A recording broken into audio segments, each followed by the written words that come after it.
5,500 साल ही भारत का इतिहास है क्या? आप आए 5,500 साल पहले और आप हमको पट्टी पढ़ा रहे हैं कि इस्लाम आया। रहे इस्लाम तो पूरी दुनिया में तेजी से आया, सबने स्वीकार किया। मुझे तो ये लग रहा है कि आप भी पढ़ोगे तो स्वीकार कर लोगे मोहन भागवत जी, और आपके लोग कर ही रहे लगातार। इस्लाम कबूल करेंगे, मोहन भागवत भी करेंगे इस्लाम कबूल, अगर पढ़ लेंगे समझ लेंगे। मेरा निकाला ना पर्चा, वो पर्चा नहीं निकालते हैं, खर्चा निकालते हैं। वो रोज अपना खर्चा निकाल रहे हैं। बाबा पर भी यूए, पीए, एनएसए और तमाम वो देशद्रोही कानून लगाकर और घिसेट कर इन्हें जेल में डाला जाना चाहिए। हिंदू राष्ट्र के मायने क्या होते हैं? वहां वर्ण व्यवस्था होता है, वहां शूद्रों के लिए कानून होता है, वहां जो है छूतों के लिए कानून होता है, वहां पिछड़ों के लिए कानून होता है, स्वर्णों के लिए कहां कानून है? तो ये स्वर्ण बनाम श्रेष्ठ भारत का संदेश है, हिंदू राष्ट्र का कंसेप्ट। शुरुआत हो रही है ना, दिक्कत क्या हिंदू राष्ट्र में बनने में? सब तो सही हो नहीं, हम लोगों को दिक्कत कुछ नहीं है, हम लोगों को दिक्कत नहीं है। दिक्कत जिनको होगा वो अभी नहीं समझ रहे हैं, देर सवेरे समझ लेंगे।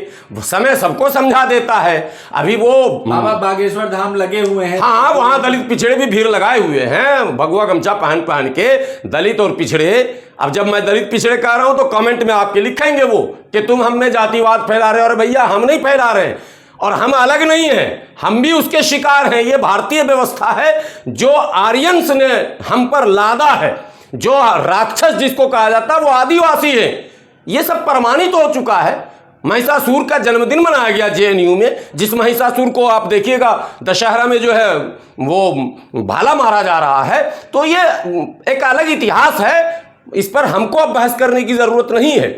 इस पर बहस अपने आप शुरू हो जाएगी, एक बार वो सीन आने तो दीजिए। लेकिन आप इतना आसान मत समझ लीजिए कि यूं बोला बागेश्वर बाबा ने और यूं हो गया। ये बड़ी टेढ़ी खीर है। पाकिस्तान को भी हिंदू राष्ट्र बनाने का कह रहे हैं। हाँ, नहीं, वो तो अमेरिका को ही बना देंगे। अभी राहुल गांधी अमेरिका में गए थे ना, इनके पेट में दर्द तो शुरू हो गया। अच्छा। हाँ, अमेरिका अभी राहुल गांधी गए और राहुल गांधी ने जीव भारत की जो सच्चाई है वो रखी, तो इन्होंने कहा भारत की बेइज्जती हो गई क्या विदेश की धरती पर। अरे भाई, धरती विदेश की है, लोग तो भारत के हैं। वो एनआरआई लोग हैं, वो जो है प्रवासी भारतीय हैं, जिनके बीच राहुल गांधी बैठकर अपनी बात कर रहे हैं। देश के लोग अगर अमेरिका में हैं, अफ्रीका में हैं, यूरोप में हैं, कहीं भी हैं, वहां अगर हम जाते हैं तो वो पूछेंगे ना, भैया जहां से आप आए हो क्या हाल है हमारे वतन का? तो राहुल गांधी ने बताया हमारे वतन का हाल यह है कि वहां जो है एक दूसरे के लोग दुश्मन बने फिर रहे हैं, देश की छवि खराब कर रहे हैं वहां जाकर अमेरिका में, देश की सच्चाई बता रहे हैं अमेरिका में। और अमेरिका में राहुल गांधी तो अपने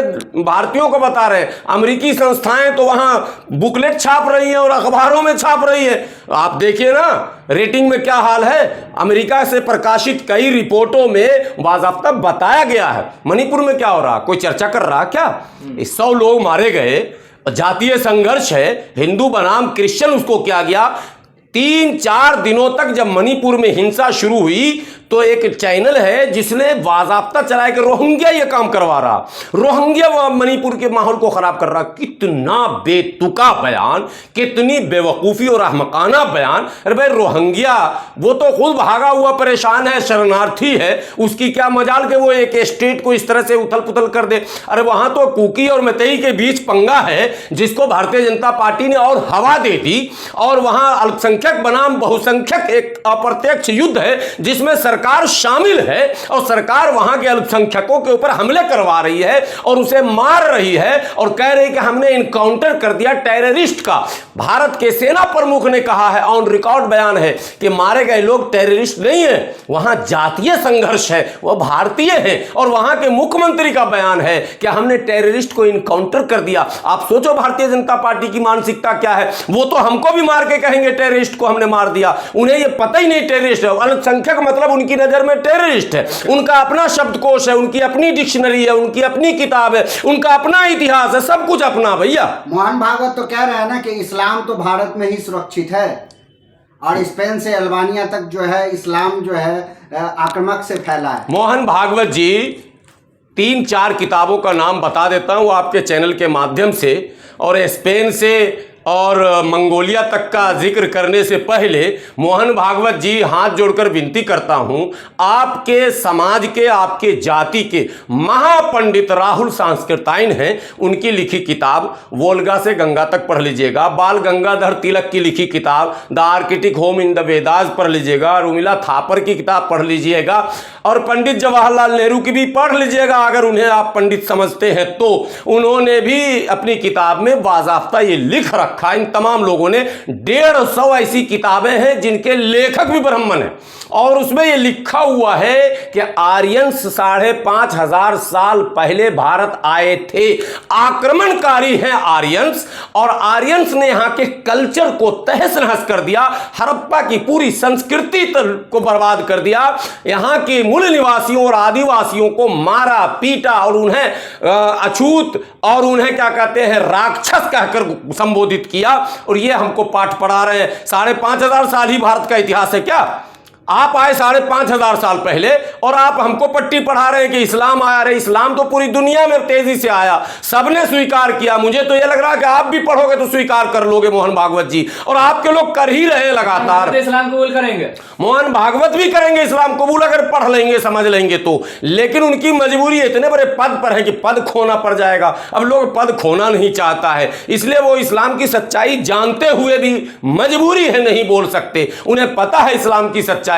और वो जो स्पेन का बार बार जिक्र करते हैं, और उन्होंने ये कहा कि दुनिया में यहूदियों को किसी ने शरण नहीं दिया, हमने दिया।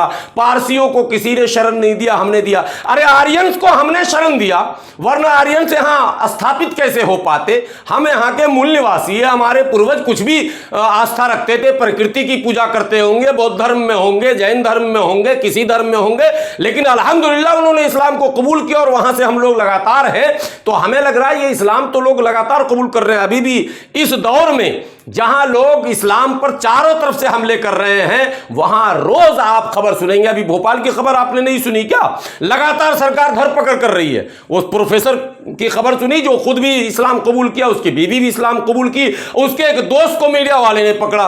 उसके दोस्त ने कहा कि मस्जिद तो हम भी चले गए थे भैया, और इस्लाम तो हमको भी पसंद है, लेकिन मेरे पिता ने कहा कि तुम्हें चुनना पड़ेगा बाप और इस्लाम में, दो चीज, या तो बाप को चुनो या इस्लाम को। बोला मेरी मजबूरी थी, मैं मजबूर हो गया, इसलिए मैं लौट गया। मतलब उसके भी दिल में इस्लाम अभी है। तो इस्लाम तो ऐसे फैल रहा, आप चिल्लाओ, आप हंगामा करो। सर एक चीज बताइए कि संवैधानिक राष्ट्र में ये हिंदू राष्ट्र की मांग कहां तक सही है? ये अपराध की श्रेणी में आता है कि नहीं आता? 100% यही तो मैं बता रहा हूं, 100% अपराध की श्रेणी में है। जिस तरह से क्या कहते हैं वो पंजाब में खालिस्तान की मांग करने वाला वो जो लड़का था जो अभी जेल गया,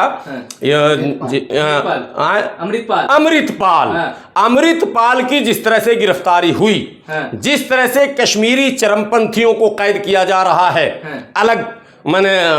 भारत के खिलाफ अलगाववादी बात करने के जुर्म में, जिस तरह से नक्सलियों पर कार्रवाई की जा रही है, जिस तरह से पूर्वोत्तर के राज्य में जो लोग क्या कहते हैं चाइना या किसी का समर्थन करते हुए दिखते हैं और उन पर कार्रवाई होती है, ठीक इसी तरह से अमृतपाल की ही तरह बागेश्वर बाबा पर भी UAPA NSA और तमाम वो देशद्रोही कानून लगाकर और घिसेट कर इन्हें जेल में डाला जाना चाहिए।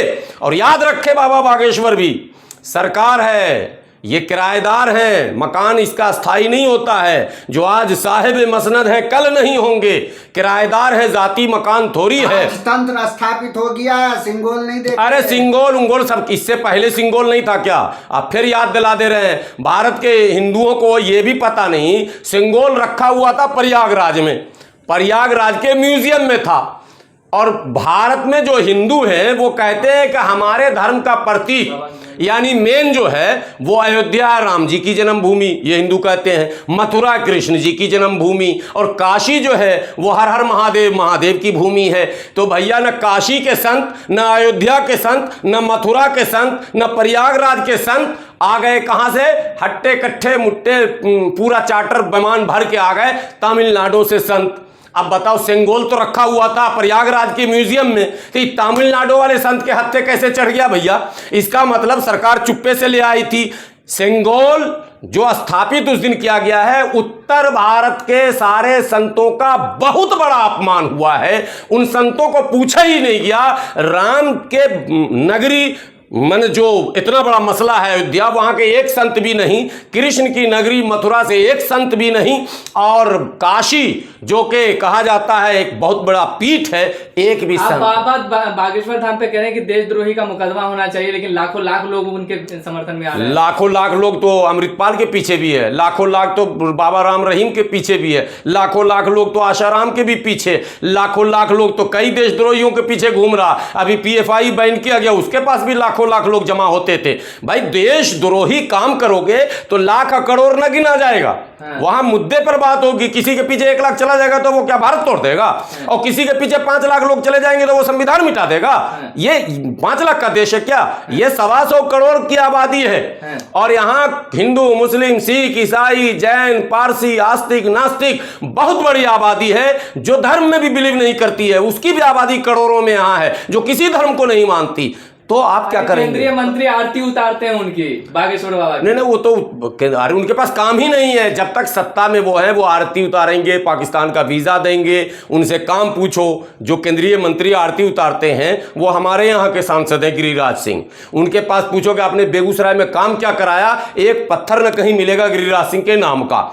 हफ्ता वसूली उनके लोग कर रहे हैं बेगूसराय में। इंतजार कीजिए, आ ही रहा वक्त, अब ज्यादा लंबा नहीं है, बहुत इंतजार हो गया। गिरिराज सिंह जी की भी छुट्टी होने ही वाली है। तोड़ने की बात कहाँ कर रहे हैं? वो अखंड भारत की बात कर रहे हैं बाबा, कि हम अखंड भारत बनाएंगे, पाकिस्तान को भी हिंदू राष्ट्र बनाएंगे। बाबा को 5 लाख मुसलमानों का समर्थन मैं दिलवाऊंगा। अखंड भारत जो कल बनाना था आजे बनावे। कल से वो अखंड ही करें, हिंदू राष्ट्र बाद में करें, पहले अखंड कर दें जल्दी से। हम चाहते हैं कि भारत में पाकिस्तान, बांग्लादेश, अफगानिस्तान सबका विलय हो जाए। ये मेरी हार्दिक इच्छा, मेरे दिल की तमन्ना। मरने से पहले मैं ये देखना चाहता हूं कि पाकिस्तान, बांग्लादेश, अफगानिस्तान भारत का हिस्सा हो जाए। ये मेरी भी इच्छा है। लेकिन बाबा कि कथनी और करनी में बहुत अंतर है। वो केवल धन उपार्जन के लिए अपना वो दुकान उनकी अपनी है जिसमें ज्यादा से ज्यादा माल आ जाएगा। पर्चा निकालते, भविष्यवाणी बताते हैं। हाँ तो मेरा निकाला ना पर्चा। वो पर्चा ना निकालते हैं, खर्चा निकालते हैं। वो रोज अपना खर्चा निकाल रहे हैं। पर्चा, मैं तो टीवी चैनल में मैंने उनको चैलेंज किया था कि एक पर्चा जरा मेरा निकाल के बताओ कि मेरा भविष्य क्या होगा। अरे भाई वो खर्चा वाले बाबा हैं। अरे बहुत जल्द वो जेल में नजर आएंगे। ऐसे तो सरकार जेल में डालेगी नहीं, लेकिन देर सवेर आप सुन लीजिएगा कोई और मामले में वो उलझेंगे, बहुत जल्द उलझेंगे। क्योंकि जो बहुत तेज जो लौ उठता है ना, बिहार में एक भाषा है जो ज़्यादा धधाता है वो जल्दी बुझाता है। ये बिहार का ठेठी भाषा गांव का। तो ये धधा गए हैं बेचारे, एकदम आपा खोए हुए हैं, ज़मीन में पाँव ही नहीं है, लग रहा है एकदम अवतारे आ गए। अब भाई भारत की जो आबादी है वो इस तरह की आबादी है कि शक्ति की पूजा करती है। यहाँ आप एक जादू दिखा दो अगर सड़क पर, लगे कि कुछ विचित्र चीज़ है, अनहोनी को होनी कर दे, तो लोग भीड़ लगा देते हैं। यहाँ तो नकली सांप लेकर चौराहे पर खड़े हो जाओ डुगडुगी बजा के, तब भी 200 लोग खड़े हो जाते हैं। वो तो बहुत कुछ रखे हुए हैं, कई डुगडुगी उनके पास है। वो तो क्या कहते हैं, श्रीलंका जो है उनसे फोन पर बात भी कर लेते हैं रावण से। उनका तो चमत्कार लंबा चौड़ा है ना। तो वहां वो बाबा जो है पर्चा नहीं निकाल रहे हैं, वो टोटल अपना खर्चा निकाल रहे हैं। जब खर्चा बढ़ेगा ईडी सीबीआई के रेडार पर आएंगे, और भी कुछ मामले होंगे, ज़रूर होंगे, क्योंकि ऐसे लोगों के साथ होते ही हैं। और आप लोग भी देखेंगे, घबराने की कोई ज़रूरत नहीं। इब्तिदाए इश्क में रोता है क्या, आगे आगे देखिए होता है क्या।